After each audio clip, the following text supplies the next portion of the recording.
This is the healthy soil equals healthy food equals healthy people talk. My name is Stephanie Jordan. I'm the local food program manager at Sustainable Solano. Before we jump into it, I do want to draw your attention to native land map in the chat. I want to honor and acknowledge all the indigenous communities and populations that have stewarded the land in Solano County for generations. The unceded territory of California is home to over 200 tribes, and we invite you to look at the map to learn more about where you live. So this talk is one of about 4 that we do every year in partnership with Republic Services. And we have Marie Knutson here, who's our Republic Services rep. Do you want to wave, Marie? I don't have anybody on Spotlight yet, so there she is. And typically these talks range from all kinds of kind of sustainable living, I would say, standpoints. It's from composting and different kinds of composting. We've done cooking classes, we've done zero waste classes, and this is one that I think Marie has wanted to do for a long time. And actually, I was sort of reflecting earlier today that one of our contacts at Solano Public Health has really been curious about how soil impacts the food that we eventually eat and, of course, our health. So we're going to, kind of cover this whole topic from the ground up, starting with our farmer who's here with us, Lorraine Walker, who is the owner of Eatwell Farm and Dixon. It's an organic farm that has a community-supported agriculture program, and Lorraine will talk more about that in a second. And then I'm also happy to welcome Toni Toledo, who is a dietitian-nutritionist. Do I have that right? Or is it nutritionist-dietitian? I always get it confused. She has been in this role for at least 35 years, and she will give us some practical applications on how to keep our bodies healthy once we eat all that wonderful food provided by the farm. So Marie, I'm going to turn it over to you. I believe you had a couple things to say, and then we will go to Lorraine. Well, thank you, Stephanie. It's always been a pleasure to do these classes with you. And yes, 4 of them a year, and I have been wanting to do this one for a while. So you're thinking, what does your garbage and recycling hauler have to do with a farmer and a dietitian? And basically, with the new food waste laws, we're diverting all of the organics out of what was going to the landfill, and we're using that and making compost to nourish the soil. So for me, this class is full circle. It goes from, we appreciate everyone diverting their food out of the landfill and using their organics carts, but we also are excited about learning about the soil and learning about organics and farming from Lorraine, and then going full circle with how that good food helps your body be healthier and helps you be a more nourished person. So with that, thank you so much for being here. I'm really excited, and I'll turn it back over to Stephanie. All right, thank you, Marie. So I will hop over to Lorraine. Let me do that. There she is. Okay, doing a little back-end Zoom work here. If anyone has questions along the way, feel free to drop them in the chat. We will have kind of a live Q&A session toward the end once we hear from Lorraine and Toni. And so, yeah, Lorraine, I'm just going to kind of let you introduce Eatwell Farm and tell us what you do. And I'm sure some people are hoping to get a few nuggets of information about how they can also tend their soil really well in their own home gardens. Great. Hi, everybody. Thank you for joining us. And thank you, Stephanie, for including me in this. Healthy soil is really a big deal, actually, here for us on the farm. When my late husband, took over this farm, we started out by literally dumping tons and tons and tons of compost every year on our soil to build it back up to a really healthy state. And over the years, we did a lot of research and a lot of studying and went to a lot of classes and learned about how to care for your soil. One of the things that's really important is actually not to mess with your soil a whole lot. You don't want to dig it up too much, and you want to constantly feed it.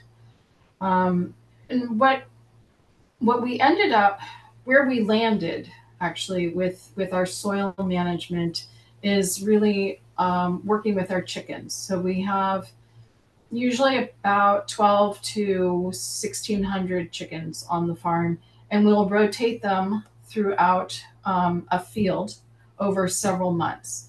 And we actually don't compost here on the farm because we take the actual leftover vegetables. So everything that we harvest that we don't end up using in the CSA boxes or don't sell, they go literally straight out to the field to supplement our chickens.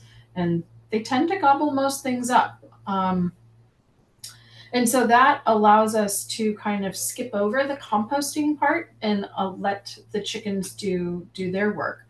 And the beauty of working with chickens is, we feed the chickens and they give us eggs, and then they also fertilize the soil. But not only do they fertilize the soil, they also eat the bugs and they eat the weeds. While they're kind of going through their day, they do all the scratching and pecking, which, is a good way to kind of kick up weed seeds and let them eat those. Definitely it has really, really helped a lot in terms of improving the health of our soil.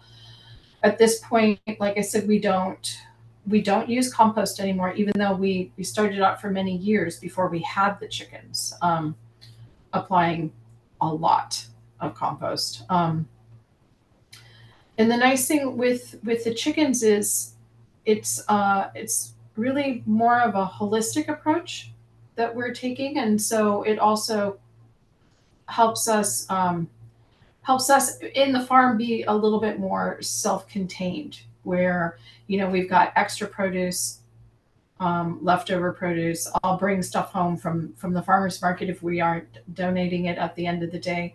I can bring it back to the chickens and toss it out to them. So it's a really nice full circle way of dealing with things. And also it means we have the benefit of having really great eggs.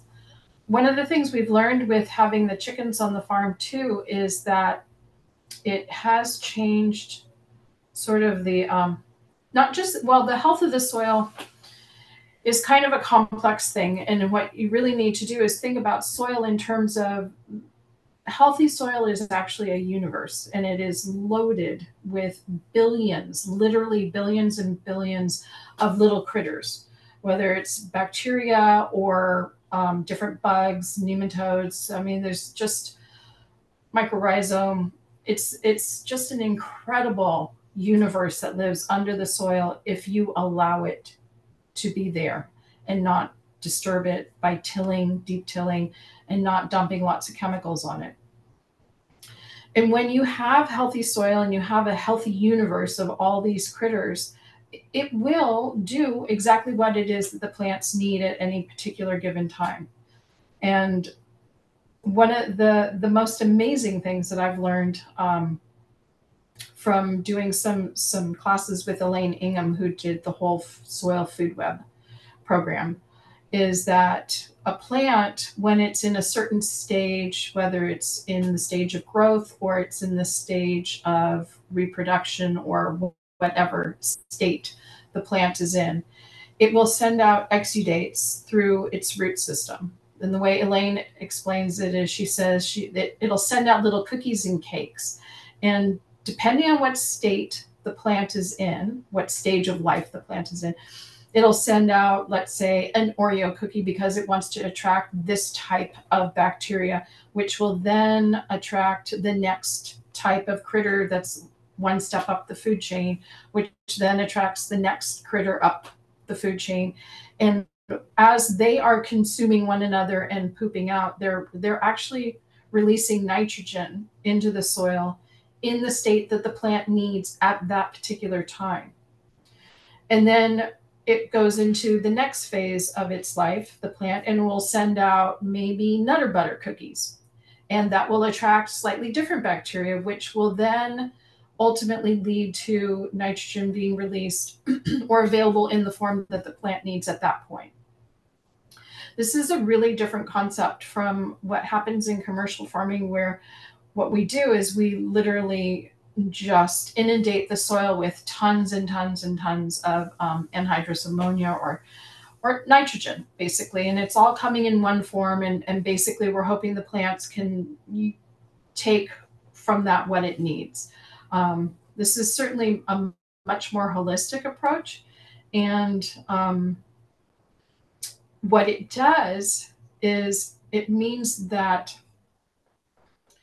the nutrients that the plant is getting out of the ground are the nutrients that the plant needs at that particular time, which means the nutrients in the plant themselves is going to be better because it'll be the appropriate nutrients for the plant. One of the ways we have seen that really kind of shine through is when we make sauerkraut out of the cabbages that we grow on our farm. Most people don't make their own sauerkraut, although there are quite a few people who have really gotten into homemade kraut. It is a very easy thing to do. You finally chop up cabbage, you weigh up your cabbage, and you do anywhere from 1% to 2% of that weight in salt, and you start massaging the salt in, and then you start pounding it till the juice is released, and you pack it, and then you let it sit. With most cabbages, if you buy them in the store, it's going to take several weeks for that cabbage to ferment into sauerkraut.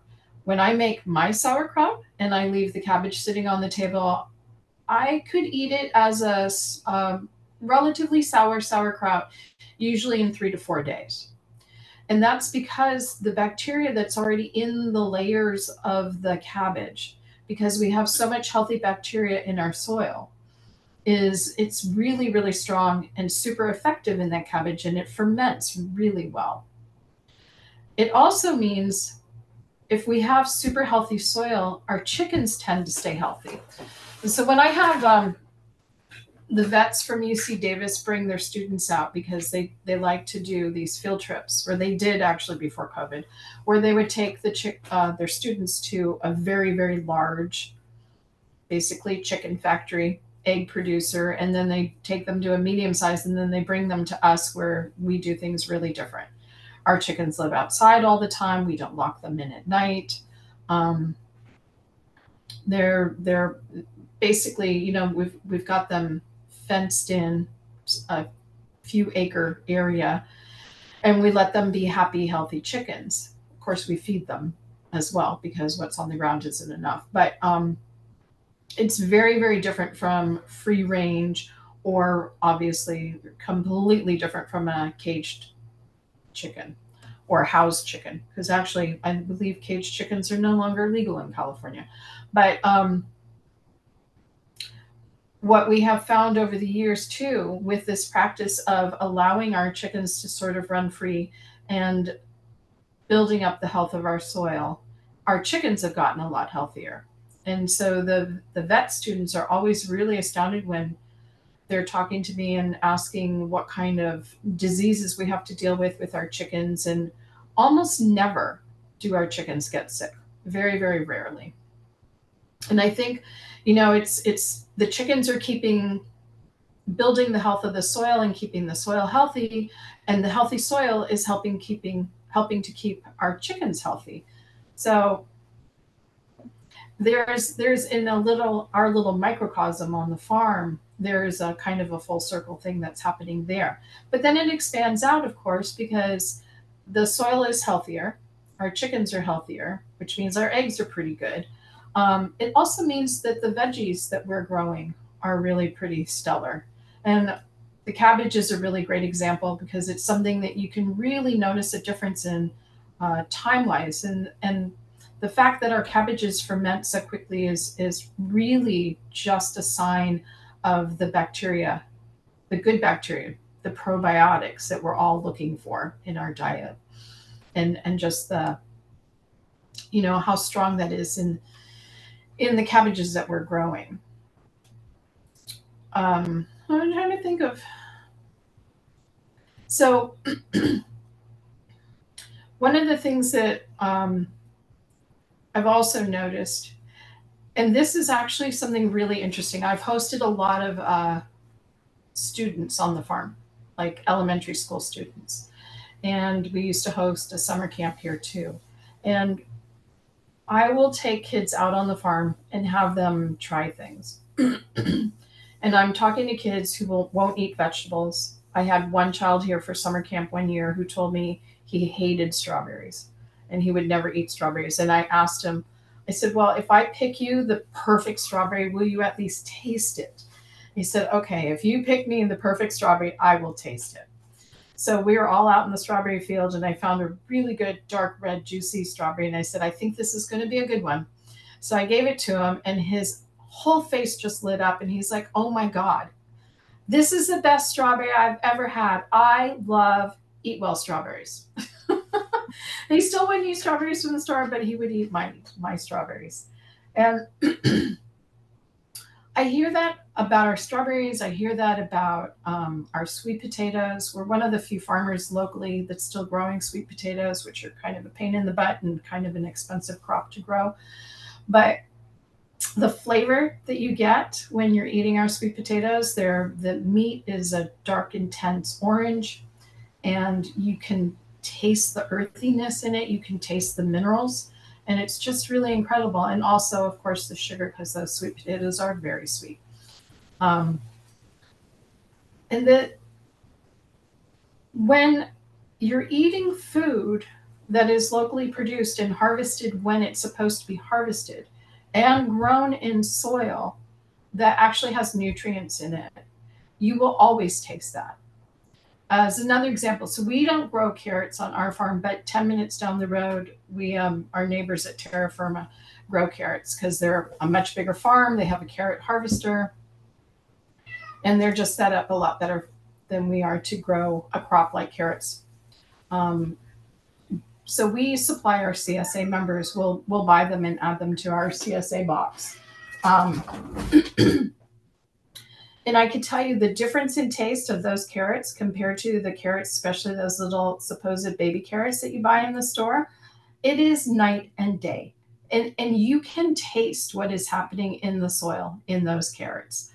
Tomatoes are another great example. When tomatoes are grown in healthy soil and they're allowed to ripen under the sun, on the vine, in the sunshine, not on the vine, stored in a warehouse, because we have a lot of these vine ripened tomatoes now where you're buying them actually on the vine and they're not necessarily ripened under the sun.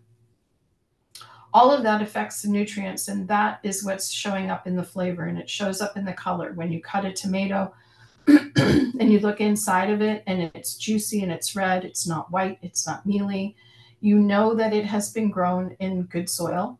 You know it's been given the time to develop all those nutrients that you're looking for when you're eating a tomato. So making sure that you have healthy soil means that your food is going to taste better, but it also means it's going to have much better nutrient value. And that is, those nutrients are actually also the things that are bringing you the flavor and bringing you the color. And those are things you definitely want to look for. And smells too. Smells are really important. Right. Lorraine, there's a couple questions about your chickens here. Okay. I want to know how many you have, and also how do you protect them from the predators? I don't know if you get coyotes or other. Yes, we do have coyotes. Fortunately, we don't have fox and we don't have raccoons, but we do have coyotes that cross the farm. And because we don't lock them up at night, they can fall prey to the predators.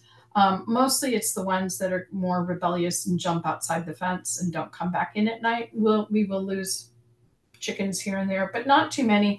And we have a dog who is normally out there with the chickens. She's got a big giant house that she lives in, but we brought her in for the summer because the summer was just so freaking hot. It was too much for her out there, I think. So yeah. And also I have in the house My dog sleeps outside. The coyotes will hear both of my dogs bark, and they'll just kind of change their path. So it's not too much trouble. And we have, let's see, we have about 1,500 right now, which is 1,500 chickens.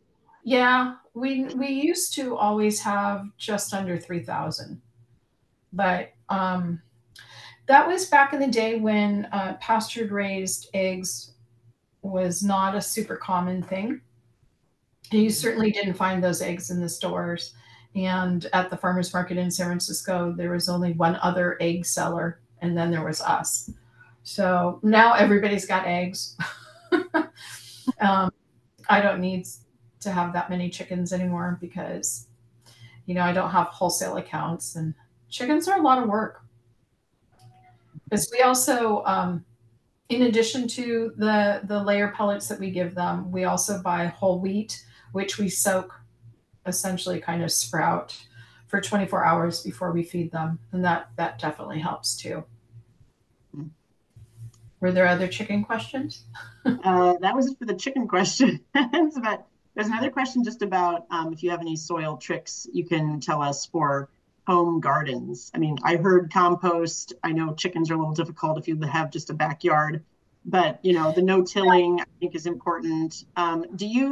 I have a question about that though. Instead of digging things up, I feel like I've heard from maybe you or a different farmer where you just kind of mow off the plant when it's done, if you need to then replant something else in that space. Is that true? Is that what you would do? You can. We don't. We practice low till. So we mow, and then if we're not, I mean, almost never do we have something planted and then finish with a crop and then plant right away. I have the luxury of having a decent amount of land that we let our land sit for a good long while, but we'll mow and then let it sit. We don't till it so that it isn't barren soil. Like right now, the wind is kicking up, and I guarantee everywhere around me, all those hundreds and hundreds of acres of tomatoes that have been harvested up, there is soil blowing like crazy up here right now, which is something, I like to share with people. Across the globe, there's somewhere between 4 to 8 inches on average of topsoil across the planet.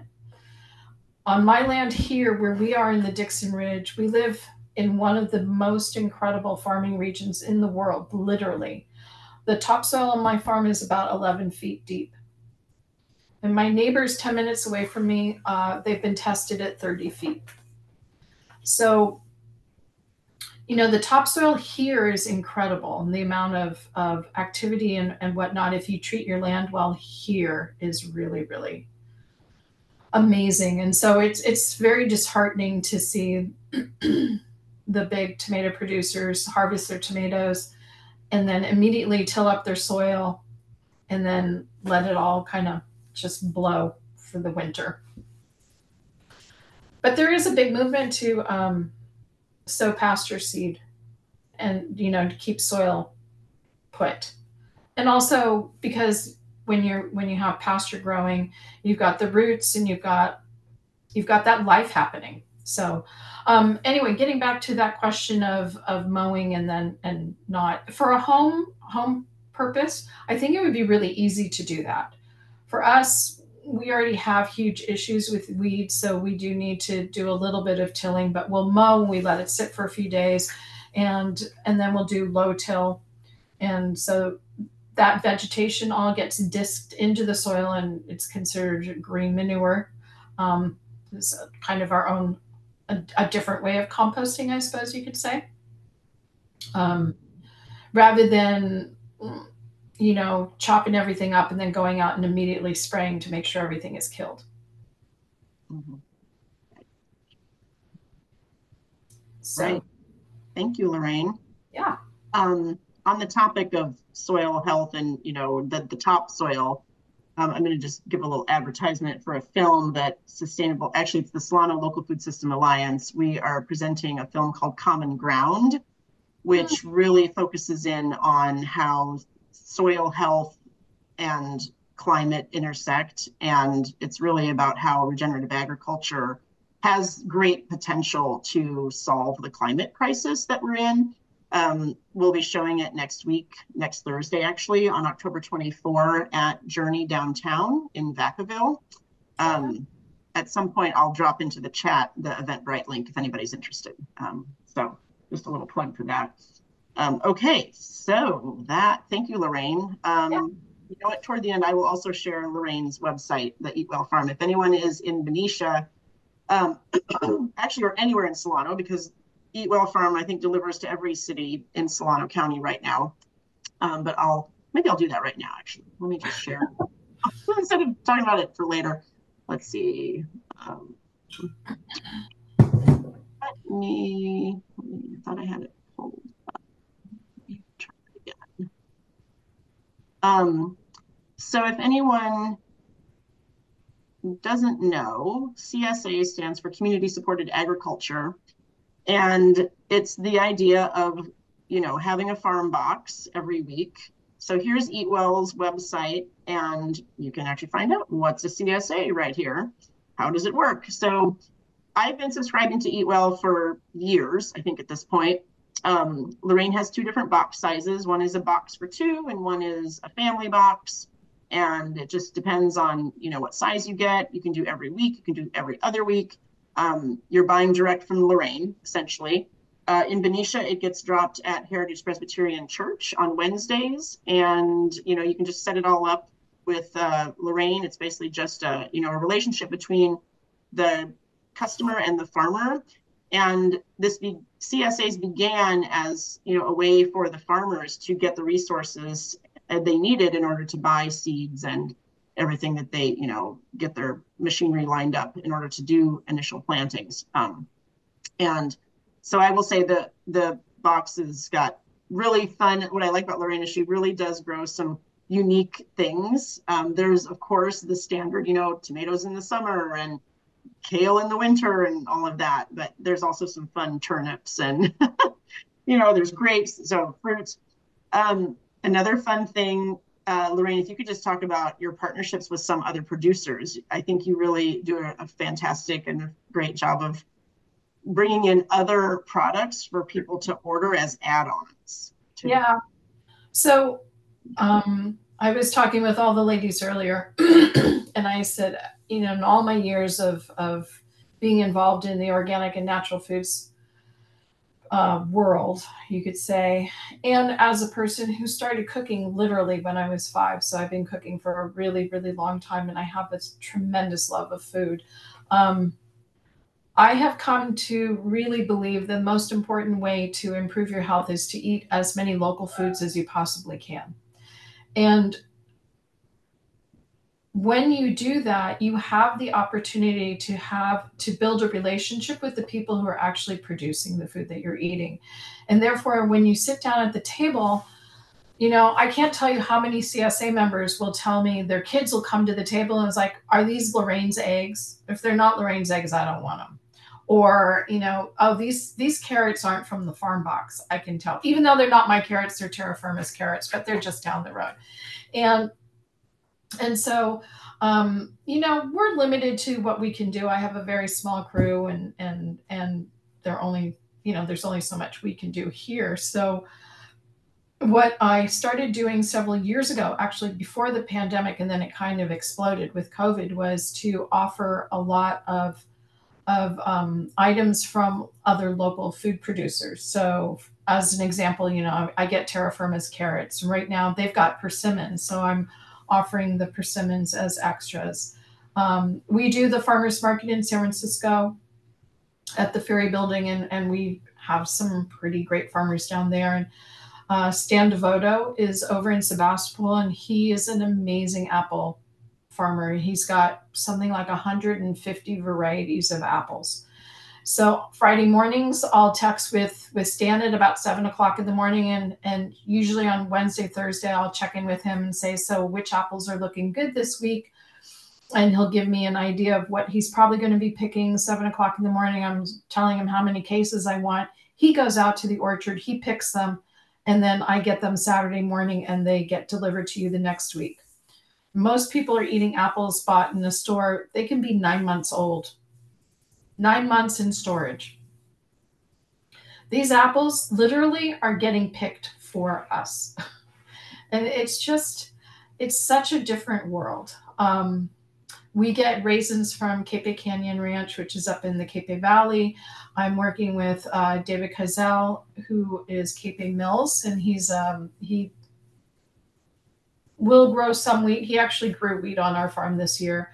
And then he contracts with some other farmers to grow wheat for him, and he freshly mills. I just actually got a delivery today of freshly milled Sonora wheat.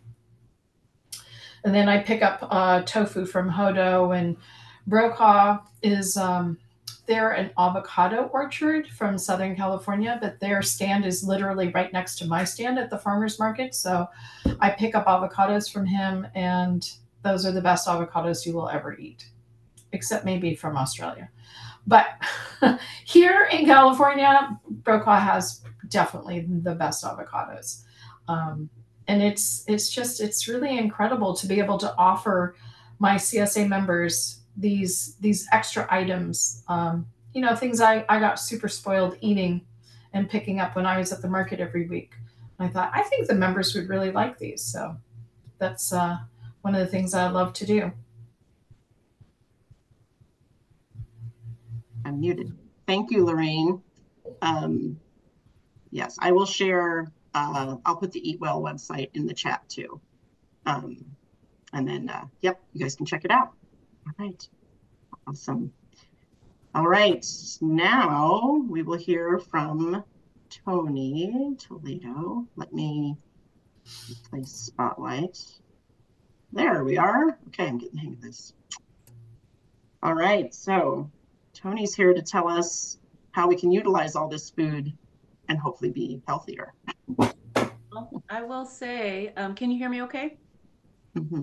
Yes. I'll say that I'm glad I was on mute, because the noises I was making, just hearing about those foods coming from Lorraine's portion, got me just like, oh, so excited, because like Lorraine, I love food so much, and I love what food can do for us, and I love to try to find ways of capitalizing on these incredible flavors and nutrients in a way that is sustainable, and a lifestyle approach toward food. And I thought that I would go kind of from this very specific discussion to kind of a broader scope of how we can maintain and enjoy a sustainable way of eating to help our planet and our bodies. So I'm going to kind of like go off the ramp there and bring it to maybe some practical applications. And so I'm going to go ahead, and I brought some slides that I want to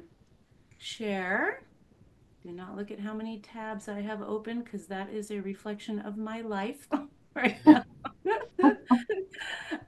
So again, just kind of the broad scope of Healthy Planet. I think we got just such a great example of Lorraine's farm, and how these practices are put into play to bring us this delicious and healthy food, and then bringing it to the healthy you, the healthy us. And so I want to channel our inner farmers, because we might not be farmers, but we can channel this passion and this practical approach that Lorraine employs at the farm into strategies to live our best lives health-wise and be cognizant of the planet as well. So I just always like to say I have no conflicts of interest, just to kind of get that out of the way, because it's something I'm used to doing with public speaking. But I am super honored to be here with you. And that little spot where I am in my kitchen is probably one of the happiest spots in my world. I love to cook. I love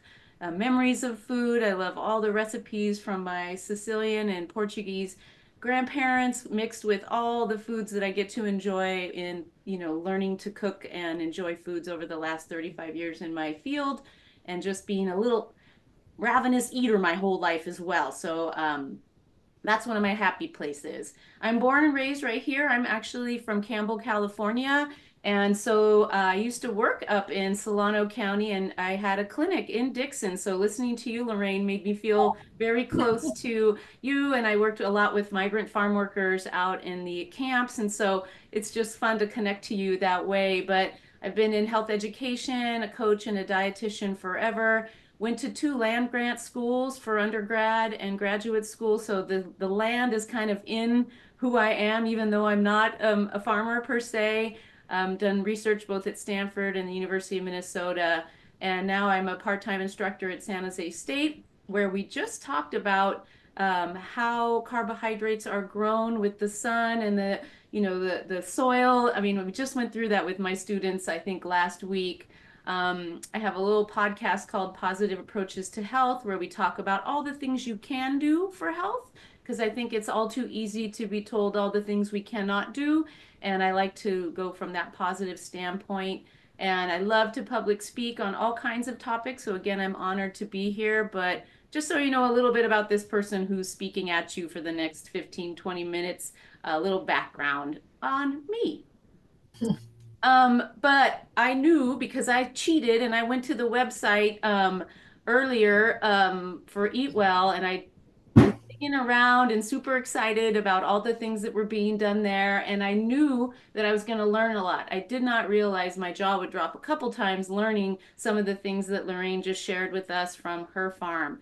But my philosophy was, how about if we go from there, we take it from the farm to home? What are the things that we can do ourselves? Oopsie. And, again, just kind of leave the farm, but not the farmer. And you'll see what I mean by that. Because what we're looking at when we're talking about this broader scope of sustainability is this food and planet connection, so you have your economic components, sociocultural components, the planetary and nutrition, and this really kind of beautifully weaved intersection between those things.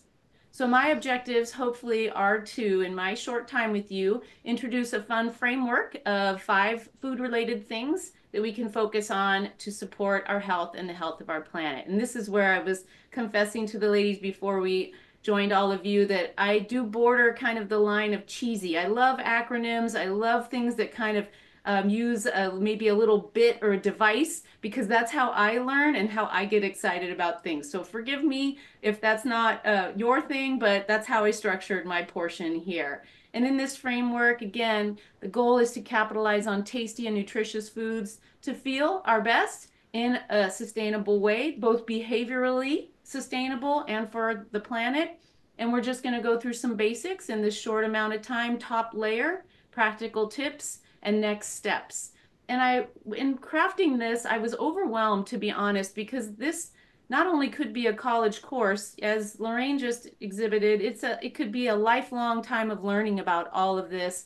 And in fact, this is now a graduate level program, an undergraduate program, because it's so important. So I will not pretend to even, be savvy in all of that. I'm just bringing it down to what are the things that we can do in our short time.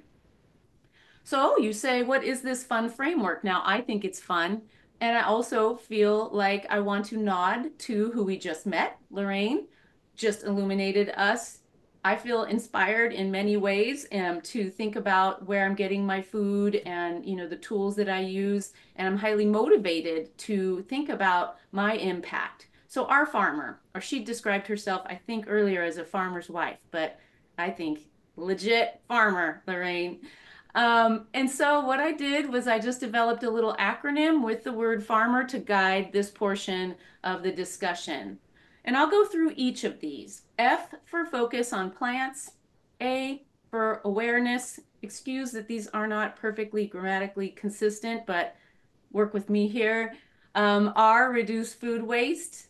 M, deploying mindful activities, mindfulness. E, focusing on environmental habits. And the R is for right now. Obviously, this is urgent, that we focus on the things that we can do in our homes and beyond in our communities, who we can collaborate with to make a difference.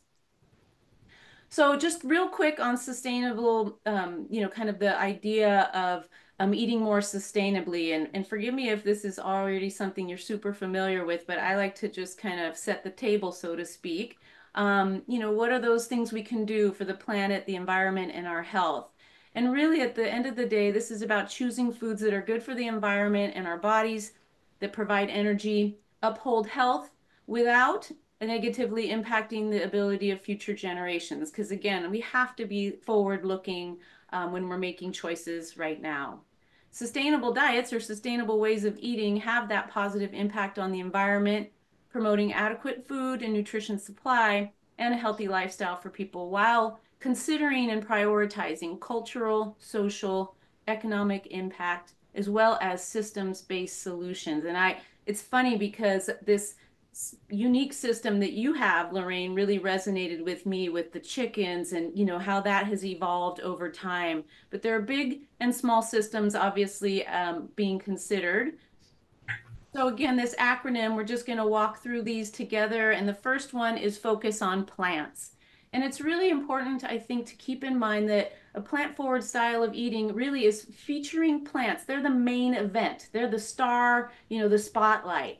And animal foods, meat, dairy, etc., are included, but they're not the main focus. So for me, when I started to eat in a more plant-forward way, I had to sort of shed the way I was brought up, which was the meat was always the main event. That was the star player, and everything else had its own little spot on the plate. And this is inverting that a little bit. And for many people, it's, we want to make it clear that there are different ways to interpret this, but plant forward can include, of course, animal products. There are variations that are vegetarian, vegan, etc., but plant forward is kind of bringing that to the front and saying, what plants can I add to my plate? How do I bring those forward and enjoy them? And I think research is coming forward that's supporting not only having a plant forward approach, but a lot of diversity within the plants that we're eating. So the more variety that we can eat, the better. And I think that correlates really well with what Lorraine was saying about how the earth and the soil is better when there's lots of variety underneath and included. The same is true for our bodies. But again, plant forwards is looking at whole grains, all types, plant proteins. When you said hodo tofu, my mouth watered because that is my absolute favorite tofu I've ever had in my life. It's a game changer. Oh, so good. And then, of course, lots of color, lots of variety, every color. Again, those phytochemicals, those plant chemicals come from the range of colors, whole fruits, and then, of course, quality plant fats, etc. So what are the benefits of this? Again, research is showing over and over again this improvement to health, this lower risk of disease from really focusing on a plant-forward way of eating. And these are all, those top three are, some of the biggest killers we have when it comes to comorbidities and how we lose people every year. And with, the other ones behind it, claiming lives. And many of these are lifestyle-based behaviors that impact the risk. And one of those key behaviors is how we eat, right? So how we eat and how we move our bodies. But these plant-focused foods can obviously benefit the environment. That's that tipping the hat to the environment for sure because of all of the impacts with regard to greenhouse gas emissions, using the land responsibly, etc. So getting started, I think this is key because I've had clients over the years that are like, first of all, are you telling me I have to be vegan? Are you telling me I have to be vegetarian? Are you telling me? I'm not telling you what to do by any chance. I don't work that way with my clients. I try to talk about what our options are and then move forward in a way that makes sense with something. I really try to meet my clients where they are. And so this could be a lot of different, oops, my little cursor is not working. This could be, again, just thinking about how this could apply to you, a more plant-forward approach, and then taking it one step at a time, maybe even just one meal at a time. Deciding you're going to start with breakfast or lunch being, again, plant-forward or possibly meat-free. And then look for some meatless recipes to start to add into your repertoire.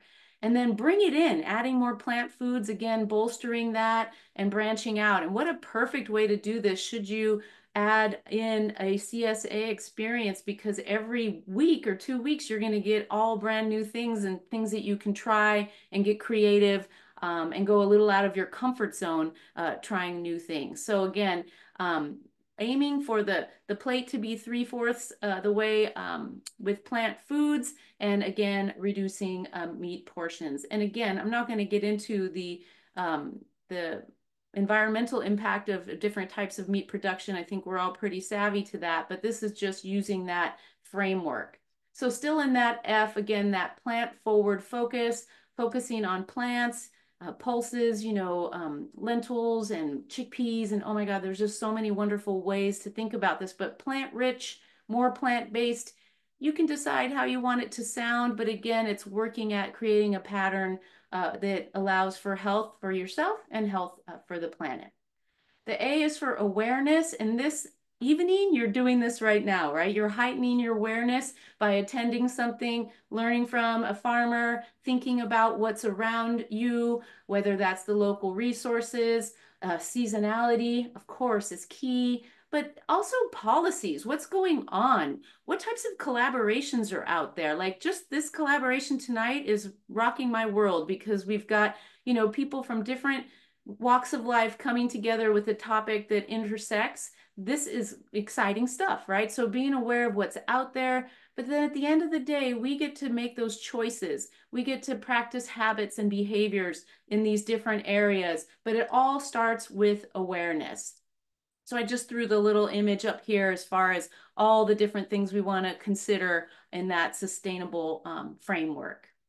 And the cool thing is that there are so many things that we can do, right? We can add in, as we said, more fruits and vegetables, nuts and seeds. We can focus on that seasonal produce, of course, but we can also think about what else is in the box of things that we can do. And we'll talk a little bit about reducing food waste and, looking at the quality of the foods that you have as far as content of different nutrients and elements that you might want to minimize.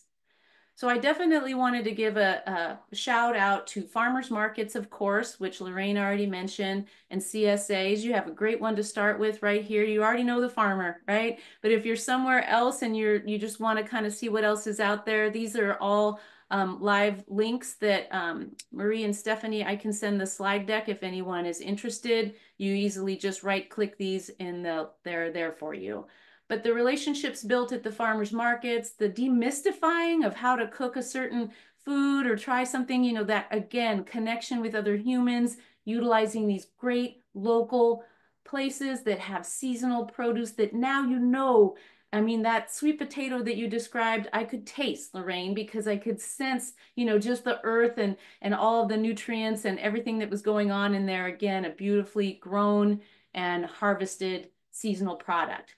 So eating seasonal local, again, super great way to support the community, food systems, and farmers. And again, I'm not going to belabor this because we just talked all about this, right? But again, just kind of driving this home. And again, the colors, I think that's one thing we can walk away with too. The more colors that you can incorporate in your life with plant foods, the better off. Just the broad scope of those plant chemicals, antioxidants, all the goodies that come from that. You can tell I was excited about eating local and seasonal. I've got several slides about this. But again, I think, the economics of it is one thing, the community aspect, all of that, not to mention reducing all the transportation and all that does to our environment. So we touched on the nutrient component. Thank you, Lorraine, for that. And again, it can help with price and all the other goodies that we want to consider as well. So I knew I didn't have a lot of time, so I just wanted to dump a bunch of resources in here for anybody else who might want to dive in a little bit deeper. I have this here and I have it at the very end of the slideshow as well. But I have a couple other things I want to show in my farmer acronym. The third one is the R, which is reduce food waste. So of course, lots of ways to do this. Of course, we know that the less that we can have in the landfill, the better. there's so much food loss and food waste every day. What we know is, unfortunately, a lot of items end up in the landfill. So I was stoked to hear Marie's explanation of what's going on with the composting there. But there again are lots of things we could do on the front end of this to reduce the waste in the first place. I was laughing because I was drinking my little water that happens to have cut up frozen grapefruits that is at the bottom. I always put like a mineral water on top of frozen fruit, and this was from last winter. My grapefruit tree, I had too many, so I chopped them all up and put them in little bags in the freezer, and they helped me drink more fluids during the day. But you know, it's little things that we can do, and of course, all kinds of produce we can do if we're worried, oh, am I going to get to cook this on time? Freeze it, you know, pull it back in if it's that, or throwing it in the compost bin or out the garbage or what have you. Scraps as well. And planning meals is another strategy to wield. And this doesn't mean planning every meal down to the minute. I'm not like that. I do a lot of batch cooking and then think about how to plan out for the week. I'll show a little bit about how I reframed leftovers in my life, because I have 3 other humans in this home that don't love leftovers. So that's been my little challenge over the last 20 years, learning to love leftovers. And that has involved some work, but it's had some wins. And it's definitely saved a lot of money, as well as reducing the amount of waste. But again, prepping and storing produce in a way that extends its shelf life also, these are all things that you can deploy. So ways to reuse, repurpose, upcycle, however you want to frame it, leftovers. This has been sort of the holy grail for me in my home over the years. So these are just things that I do. And of course, they're maybe not for everyone, but I get kind of kooky and crazy and see how I can use things that are leftovers. Whether it's, you know, making like tacos out of different ingredients, vegetables that are left over, maybe some meats or beans. I cook a lot of beans around here, and they'll show up in different iterations. I do buy pizza dough at the local pizza shop, or you can buy it at Trader Joe's, or you can make it yourself. But leftovers go beautifully into calzones or little, you know, pockets, like almost like an empanada type of thing, very forgiving. Eggs, I wish I had Lorraine's eggs, I'll tell you right now, but these are, you can use eggs for scrambles along with leftovers, very forgiving, very creative, lots of flavors, and even kebabs with leftover fruits, vegetables, meats, things like that. Sort of I call it kitchen surprise. Gourmet sandwiches, again, you can use that with different ingredients. And, you know, I usually throw a bunch of things on the counter and let the kids decide what they want to put in, and then grill little sandwiches. We plug them into pastas as well. A lot of leftovers show up in pastas later for us. And then even now we're coming up on winter squash time. But you can do this with summer squash as well. What a perfect vehicle for leftovers. Again, you can kind of reinvent, repurpose, and end up with these great flavors. And truth be told, some of them are better flavors after a day or two, and they show up in these different ways. The last few ways are bowls. So creating bowls, and again, you could cook up some veggies or some rice, and then again, some nice edamame and some of your leftovers or what have you. Creating nachos from them. And then one of my all-time favorites is souping it up. Again, very forgiving. But you know, you might think there's one thing here that is of interest to you. It's plug it in and utilize it to help reduce waste. And that makes an impact for sure. Mindfulness, again, this is kind of a big topic. And of course, we know mindfulness shows up in a lot of different ways and different forms. But with regard to what we're doing here tonight, you know, just trying to plug in and being mindful about the choices we make. Maybe even employing mindful eating, you know, when you are enjoying these wonderful foods from your CSA box or the farmer's market, you know, connecting to taste, texture, flavor, so you can notice those heightened flavors that are coming from your locally sourced seasonal food. Mindful shopping. Where are you spending your money? You know, where do you want to spend your money? Even mindful food prep, thinking about where this came from. Did it come from Eatwell Farm? Did it come from your Campbell Farmers Market? You know, all these pieces just bring us more into the process. And that also helps with not just what the decisions we're making, but enjoyment and connecting in a lot of different ways.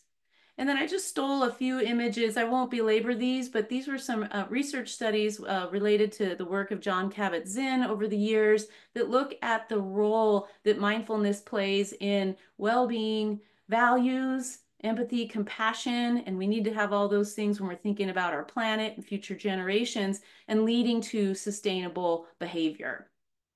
And this is also, the link is here should you be interested to delve in a little bit more. I don't think I have time, but really just bringing in attention and awareness and allowing for us to think about the transformative choices that we can make, because we do have that power.